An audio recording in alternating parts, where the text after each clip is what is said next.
మరి మోడీ గారిని ఎంత తిడితే అంత వీళ్ళకి ప్లస్సే కదా.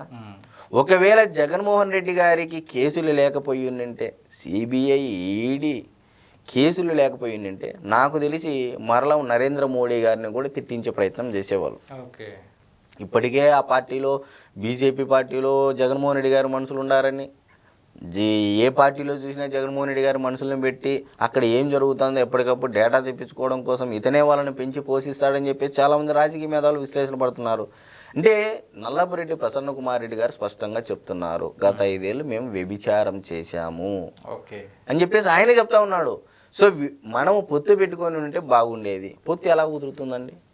ఒకవైపు బీజేపీ పార్టీ అనేది, భారతీయ జనతా పార్టీ అనేది పక్కా హిందూ ధర్మానికి సంబంధించినటువంటి పార్టీ అనేది ఈరోజు చిన్నపిల్లాడిని అడిగినా కూడా చెప్పేటువంటి పరిస్థితి.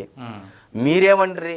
ముస్లింలు మొన్న ఉమీదు చట్టం చేస్తే, వక్ఫ్ బిల్లు సవరణ చట్టం చేస్తే లోక్సభలో ఒక రకంగా ఓటింగ్ వేసి, రాజ్యసభలో ఒక రకంగా ఓటింగ్ వేసి నరేంద్ర మోడీ గారిని సైతం కూడా మోసం చేసినటువంటి పరిస్థితి.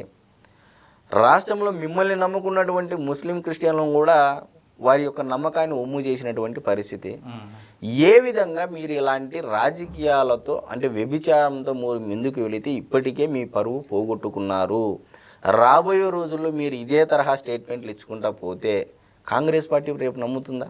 కాంగ్రెస్ భావజాలం ఉన్నటువంటి వైఎస్ఆర్సీపీ పార్టీ ఈరోజు ఇప్పుడు ఏమంటున్నారు, బీజేపీతో పొత్తు పెట్టుకుంటున్నామంటే డైరెక్ట్గా చెప్పకనే నల్లపురెడ్డి ప్రసన్న కుమార్ రెడ్డి గారితో చెప్పించారని చెప్పేసి మేమంతా అనుకోవాలి. ఓకే.